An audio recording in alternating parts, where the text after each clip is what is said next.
Hello, everybody, and welcome to Somebody's Heroes.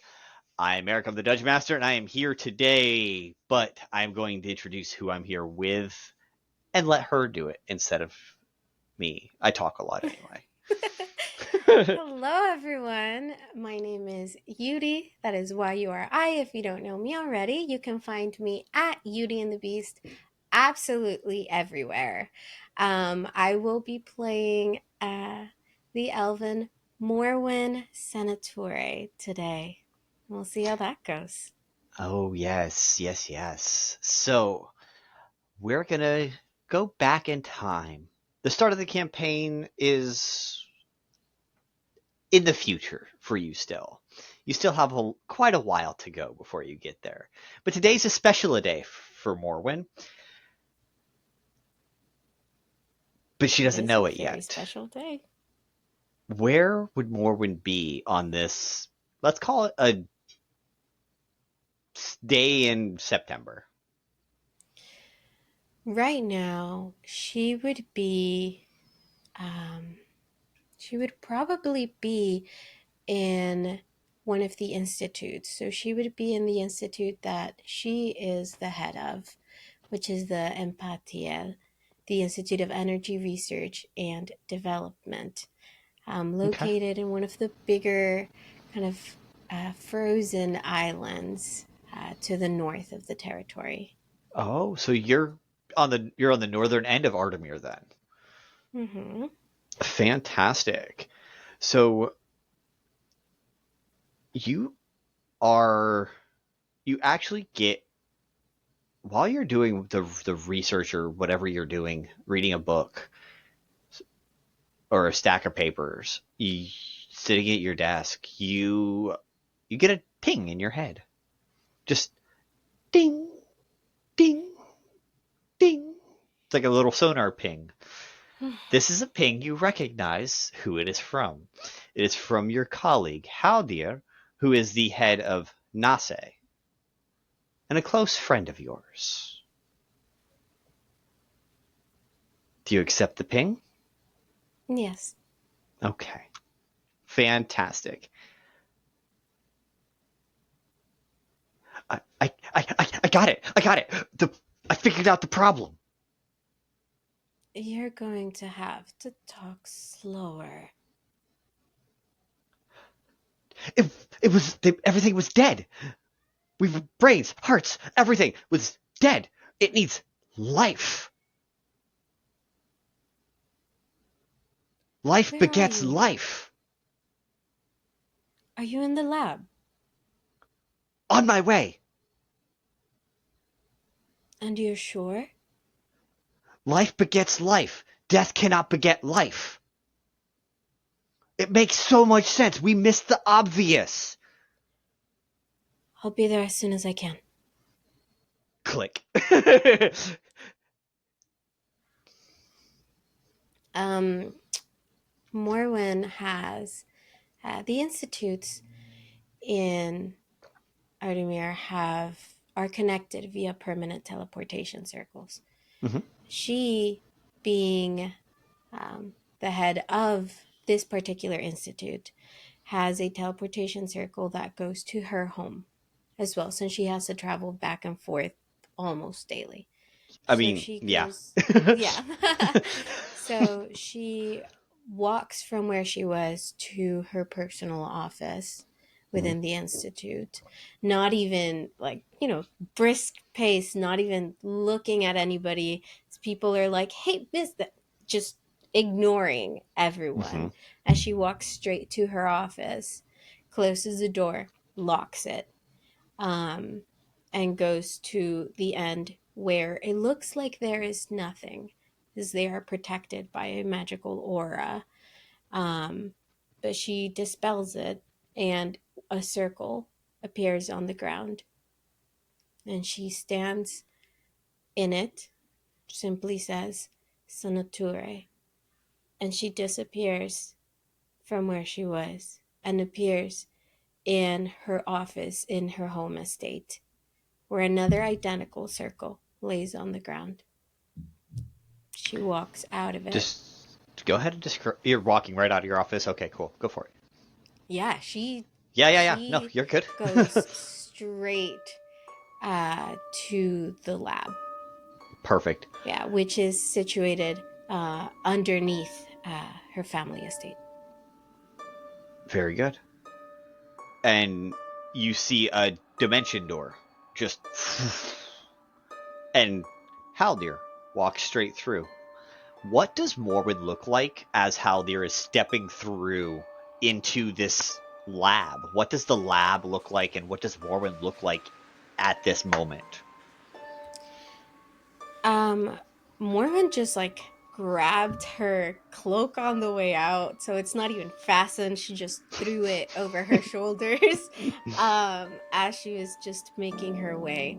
She is a very man, the type of person that you can't joke around too much, that they just kind of give you a look and you wither. She's got a very serious face, not She's like got a. me. I smile too much. I need to practice on that, but she has a very very serious face. um, and she doesn't wear like ornaments or like too much jewelry or anything. It's very simple, long white dress, long navy blue cloak. The only ornament you see is a large kind of geometric choker made out of gold metal on her neck, and some gold on her eyes as well. Fantastic. So Haldir is very similar. He's still throwing on his coat. He's got this large overcoat that he usually wears, and you've seen it a dozen times. It looks like one of those like dusters that you see in the in like the Texas Tex westerns. Mm-hmm. But he's disheveled. He's pulling his glasses out as he finishes putting on his coat. Pulls out his glasses and puts them on. Messed up hair. He came from the middle of an experiment, had a eureka moment, stopped what he was doing, called you, and came here. Love it, as he should. Mm-hmm. Now This was the top lab itself. priority Oh because it yeah. could change everything, and he knows Now it. as he's doing that, um, the lab itself is a very large space. It looks entirely too big, and you're not sure how it is under the house because it's so large. It is clean, sanitized. There's not a speck of dust in here. There's white marble flooring and dark walls with nothing really on them, no decoration, nothing like that. Nothing that doesn't need to be there. But you see cabinets and tables and these large pieces of parchment with runes and circles inscribed into them. And right next to it, you see, instead of stones, these blocks of metal that have had the runes inscribed into them. Everything looks way too sleek and polished. There's glass vials. There's so much more metal than stone um, down here, and there are a lot of things in those vials and vats and tubes of glass nature that just make you wonder what the hell they've been doing down here. Yes. So Haldir says, "Get everything ready. I know what we need." And he walks to the back where you keep the specimens, for lack of a better term. And he just comes out because he is a wizard, but he's got some strength to him. Like, he's not the most built, but he's strong enough to wrestle a dog or wrestle a hog, right? He can wrangle what he needs. So he comes out and he's just got this uh hyena like bear hugged. It's thrashing about, but he's just holding its arms and carrying it into the middle of the room, where he lets it down and immediately casts hold creature, or hold the hold person type spell, right? And it is stationary. It is locked in place. Magical chains come down across it, and it's just locked in place. Meanwhile, you were working on getting the rest of what you needed set up, and he helps you paint the sigils on the floor in the right order, and all that kind of fun stuff. He then magically pulls out of a little coin purse. It's only about the size of a coin purse, about 2.5 by 4 inches, and he just pulls this 8-inch scroll out of it, like a Mary Poppins coin purse.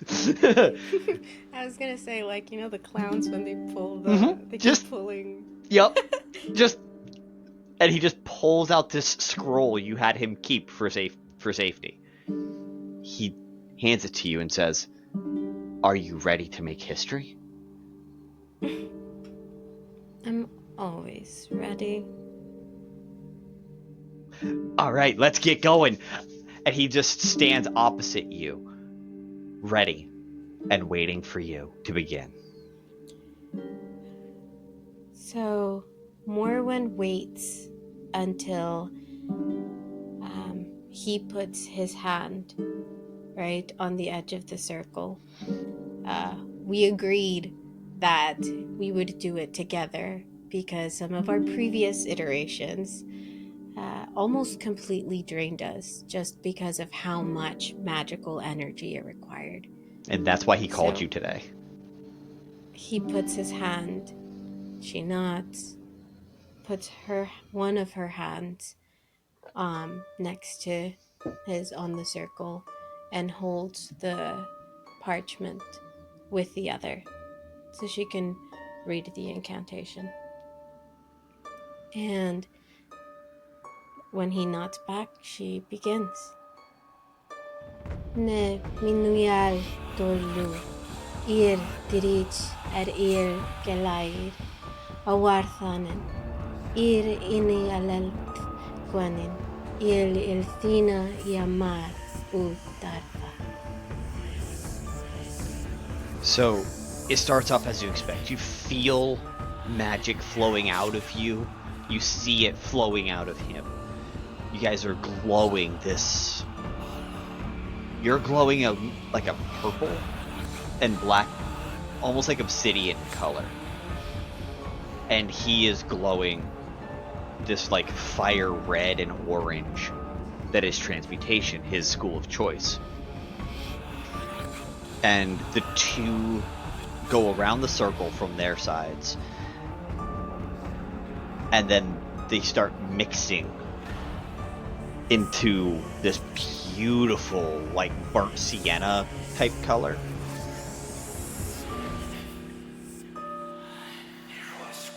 And every so often, it drains something from the hyena in the middle. It just makes weird noises that you've never heard a hyena make, nor should a hyena make. It started off angry because it was chained, but now it sounds like it's yelping almost.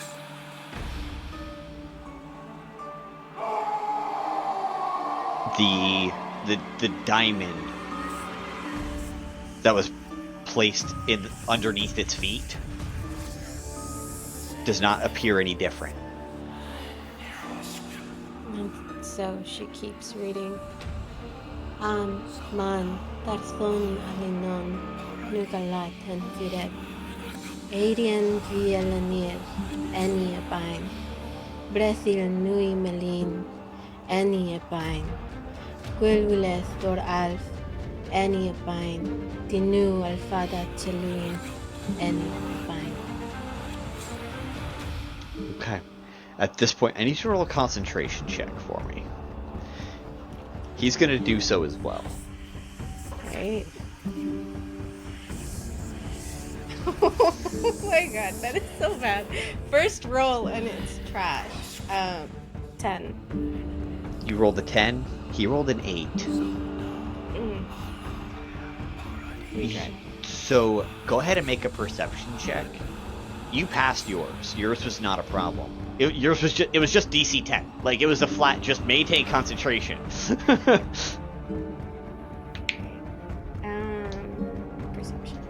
Mm-hmm. I get a 16. Okay. You notice as the hyena's head goes down and its front haunches go down with one of the shocks of life being pulled from it. You see that Haldir on the other side has purple veins and he is graying.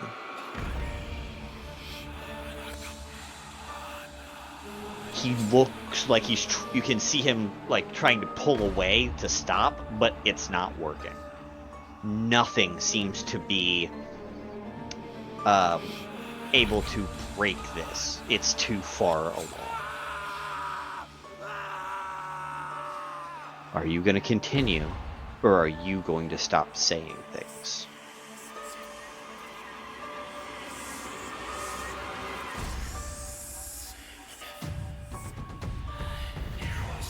If you said anything, I did not hear you.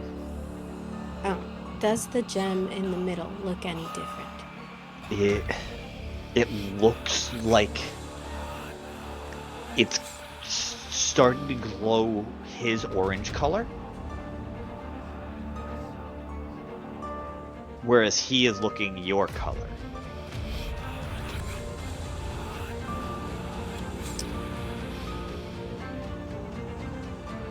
So she would glance at him and seeing that happen, she would falter a little bit, because this is a person that she trusts and she does not trust.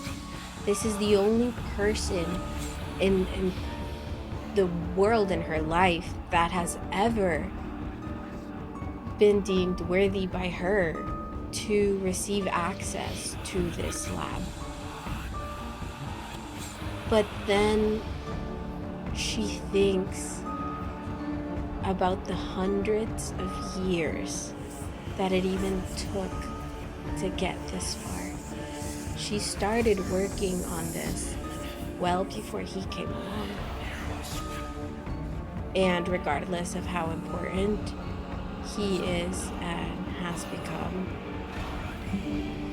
she cannot just throw all of her efforts away by stopping, especially when it seems like something that has never happened before in their experiments is happening. It might be working. Yeah. Okay. And so read your last paragraph. She continues.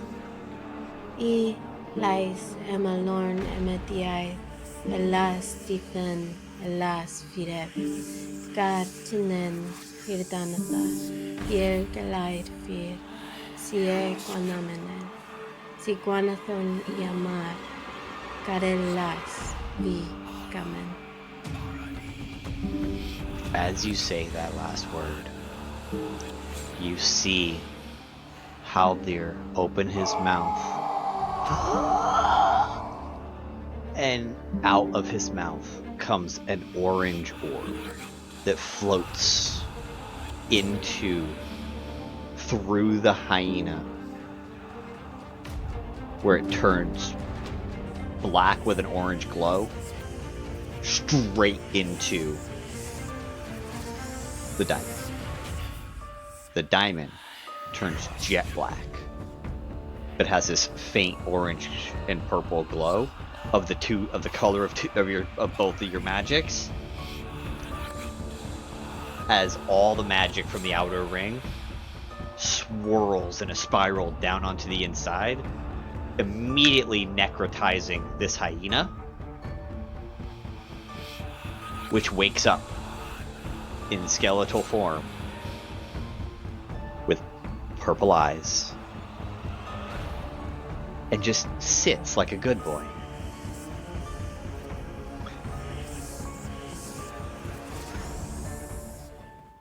She would wait until all of the magic is like dissipated and stopped. Everything has stopped moving. And then waits a couple seconds more just in case. She lifts her hand off of the circle, puts the scroll down. And at first, she doesn't want to look back to Haldir. But she looks at him anyways. She makes herself look at him. And she says, "Thank you," to him. As she walks now into the inert circle and takes the gem from where it was sitting to her hand. And then she will cast the identify spell on it just to see exactly what they did.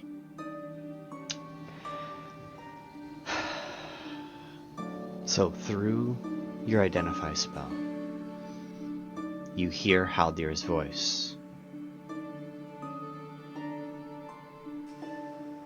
He talks to you through this gem and says, we did it. It worked. I know I'm dead, but I'm here. If ever you need me, I'm here, I guess. And so are you. No. I am outside of it. They're. Oh no, you're both. Because I know you're outside. But you're here too. It's not a very big you. But you're here. And it's with that she pauses and realizes how tired she is. And she feels around for her magic and sees that, yeah, a little part of her is not there. Yep. A small piece of your essence, your soul, is in that gem with him, which is why it also glows the color of your magic. However, it took his entire soul to store part of yours. You now have a spell you can use once per day, technically.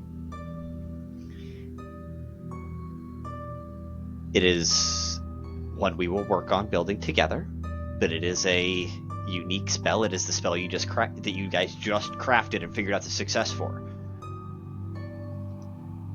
Whether you call it something Morwen or whether you call it Haldir's sacrifice or whatever you call it is going to be entirely up to you, but you just gained a new spell that you can use once per day. Because it, like you just noticed, it exhausts you. You now have 3 levels of exhaustion.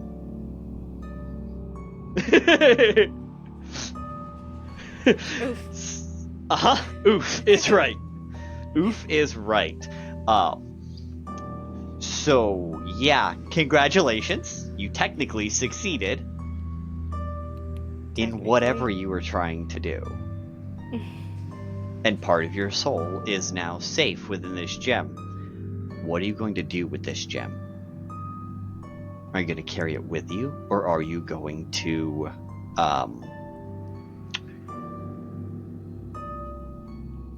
lock it away for safekeeping? See, nobody But the person that now resides in the gem knows about this place.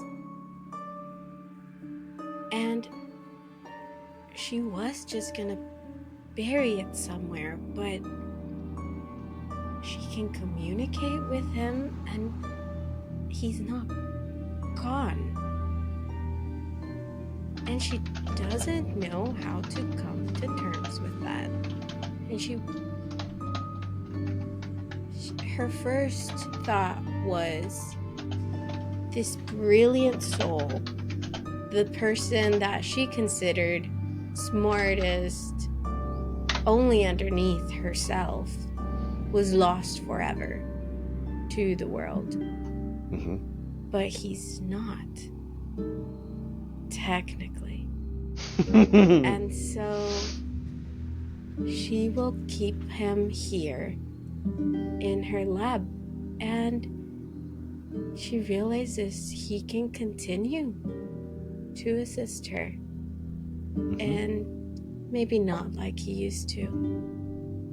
She will keep him here because she believes wholeheartedly that this is the safest place in the world. Okay. And then immediately after, she realizes, I'm gonna have to cover this up somehow. Isn't that the best realization? Because, he dimension doored in. Nobody saw him come in. Nobody knows where he was. Nobody knows this place exists but him.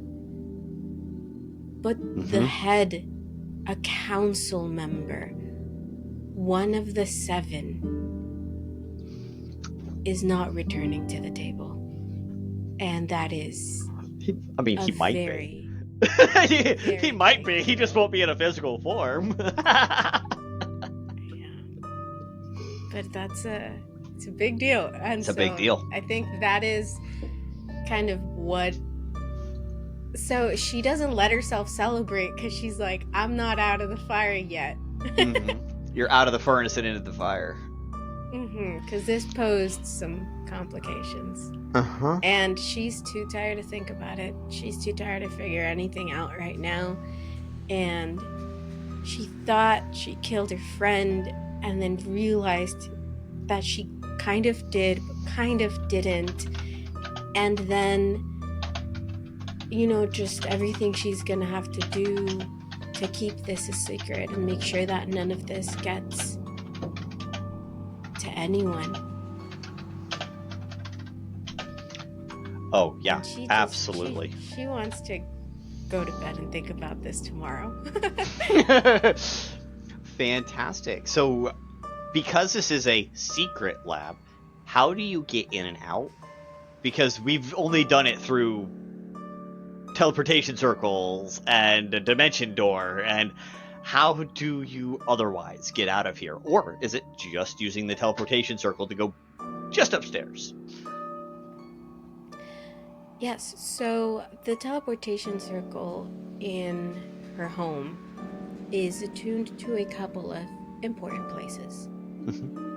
Now, there is a way to, say, make it so that somebody can't just step onto it and bamf to wherever it's connected, especially when it's connected to more than one place. So yes, it's like ringing a telephone number, and then when you press the call button, you're transferred. But you can't call someone if you don't know their number. Perfect. And so it is a very short, like 3-word incantation of sorts that she says when she's on the circle, that takes her back up to her office upstairs where everyone else thought she was. Right. Okay. And so she kind of puts him in a little stand somewhere. She's scared he's gonna break right away. She's like on the desk downstairs in a glass case. She feels so weird touching it now. Okay. Yep. But he is a brilliant man, and you have never met his intellectual equal aside from yourself. And yeah, so it is definitely a fun moment that you have that realization, and you go ahead and you are exiting you're exiting the office. Roll a perception check for me, because you have a sitting room, a waiting room right outside your office, so that you don't have people just interrupt you. They can sit out there, wait, and then you go up, then all that jazz. Proper office setup. Super proper. That's a 14. Did you roll it with disadvantage because you're exhausted so heavily? Right. Oops. Mm-hmm. Oh, that was actually better. I have a +6 to perception. It's the Okay, first 14. time. Yeah, so it was a 14. It's the 14.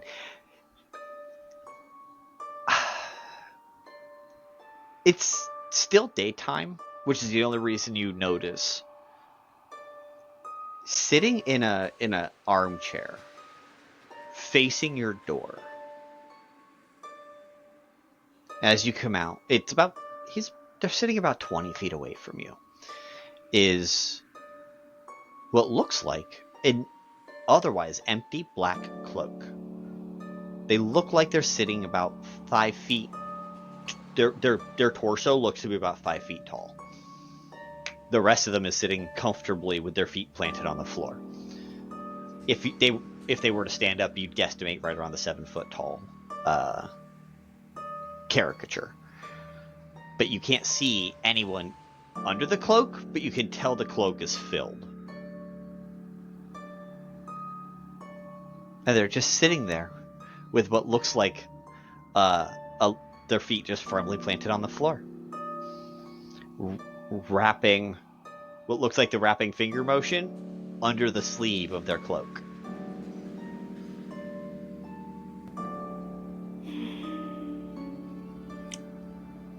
She is not fond of surprises, especially not with the things that she has to deal with on the daily, and how careful she has to be about everything she does. And this man, this creature, this person is in her home. And she is too tired for pleasantries. So she just stands a couple of feet in front of him and crosses her arms, just waiting for it to say or do something.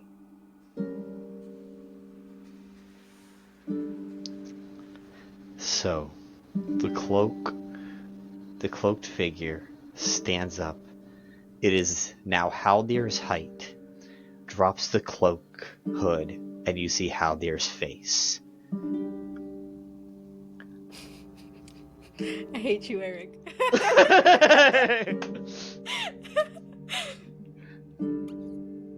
She doesn't get startled easy, but after How? literally what just happened, she Uh-huh. doesn't mean to. Like, she's so good at, like, her stony face, but this makes her kind of take, like, a half step back before she stops herself and Of course. realizes this is not real. Mm-hmm. This cannot be. So how's our research going? Have you figured it out yet? Speaking just like Haldir, voice note for voice note. Who are you? We've worked together for decades. I'm Haldir. I do not know what you are, who you are, but I do know one thing, and that is that you are not Haldir. I know exactly where he is. So I will ask one more time. Who are you? The cloak. Matt, he doesn't touch the cloak, but the hood just magics itself back up, back to the darkness, and then it grows in front of you from Haldir's 5'5", give or take, up to the 7-foot tall height again. Real quick, roll a. Let's go with Arcana check for me. I want to see if you have the chops to recognize what this thing is. You have disadvantage. Shit. Okay, that was I rolled a 17 and a 13 plus 12. So That's a is 29. No, 25. 25 on my lowest. Oh, fuck yes. Okay, you have read enough books, you've done enough research, you know this entity is most likely a changeling. But it could be any number of other shapeshifters. There are so many. There are so many shapeshifters. As you can tell, I dumped all of my points into Arcana, so that's the Uh-huh. only thing I'm good at. That's fabulous. But yeah, she would know that there is a lot of creatures that can change shape. Yeah. But that float so easily between forms, it narrows it down to most likely a changeling.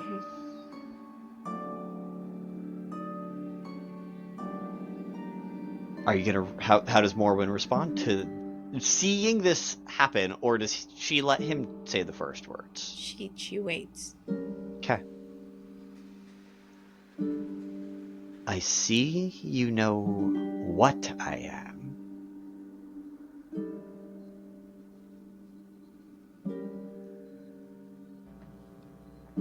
Yes, but that is not what I asked.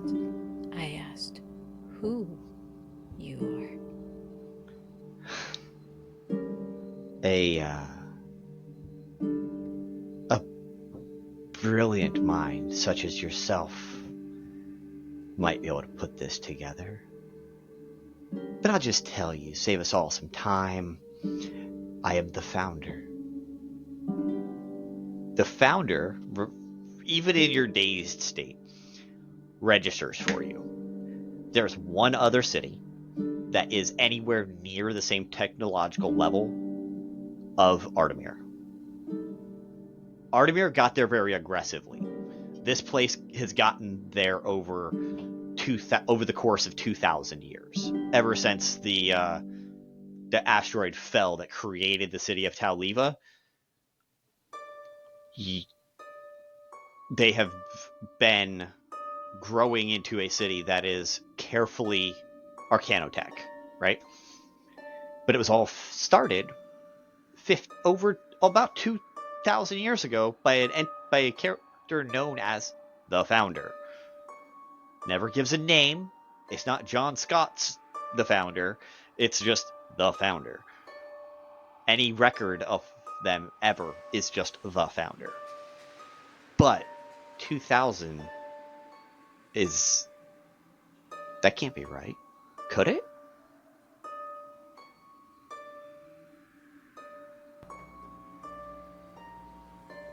And let's assume for a minute that you are who you say that you are. What could I do for you?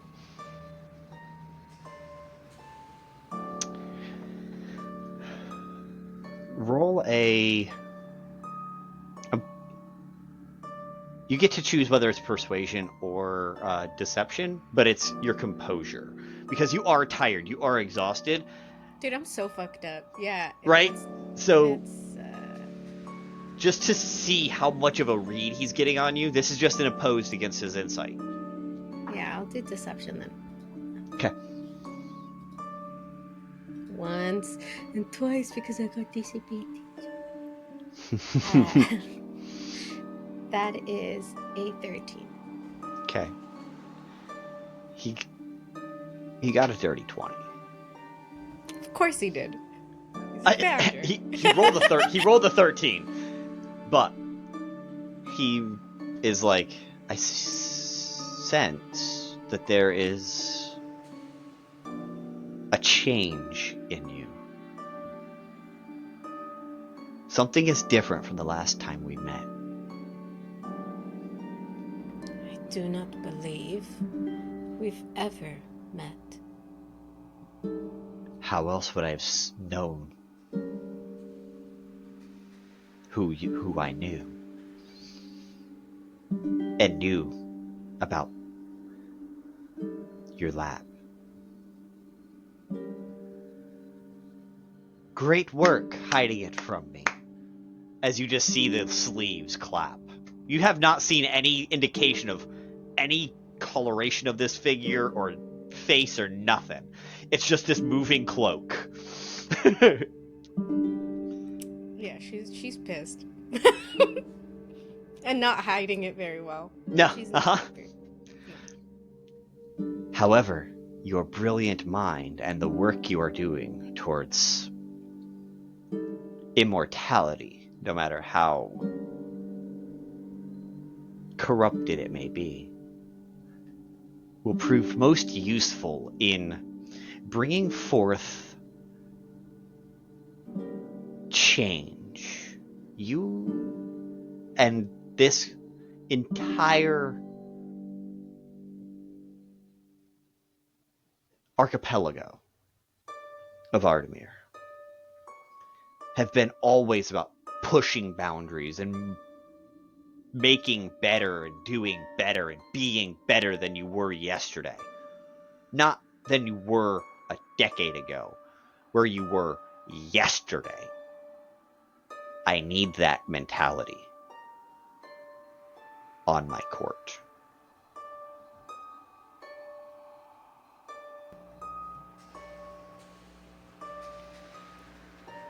It is well known, I would assume, that I plan on bringing not just Ardamir, but the world into an age of Arcanum.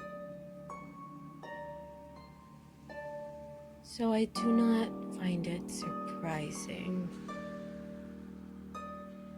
that you chose to seek me out, though I do not appreciate the invasion of my privacy. And I know I could be of use, of course, but what would I receive from someone such as yourself?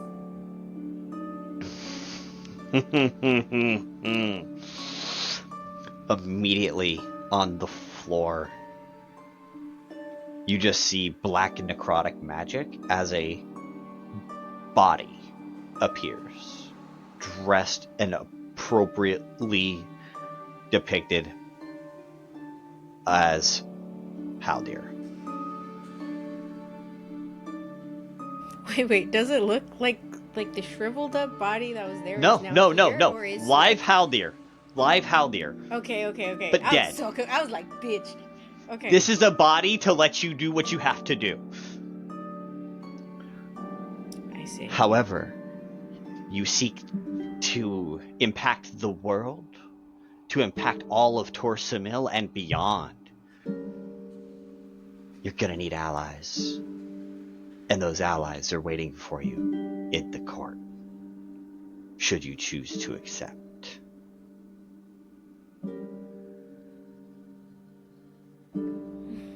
And he reaches, not his hand, but his sleeve out, and on it you see a raven emblem.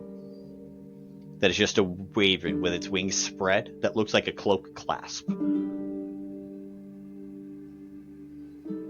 he's just extending it.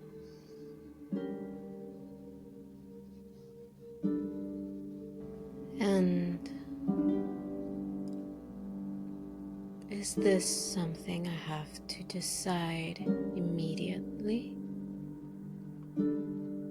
You do not have to join immediately, no. If you have other business to attend to or other things you must do, take your time. She glances However, down at the body. this will grant you access to the Ravencourt.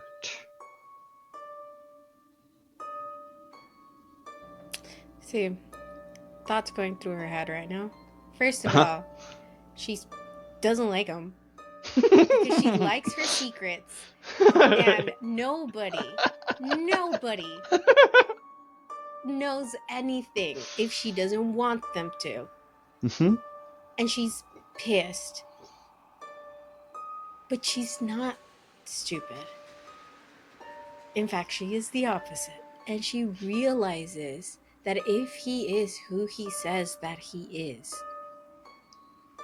she can take advantage of this to further her cause and her dream in the long run. And she takes one of those deep breaths where you're Uh-huh. calm yourself down first The before composing yeah yourself? Yeah. um before she reaches over and takes it. As soon as you take it, the form in front of you disapparates in a black smoke cloud and just poof, and you just have this dead body of Haldir laying at your feet and the Ravencourt clasp in your hands. And that's where we're gonna end the session tonight.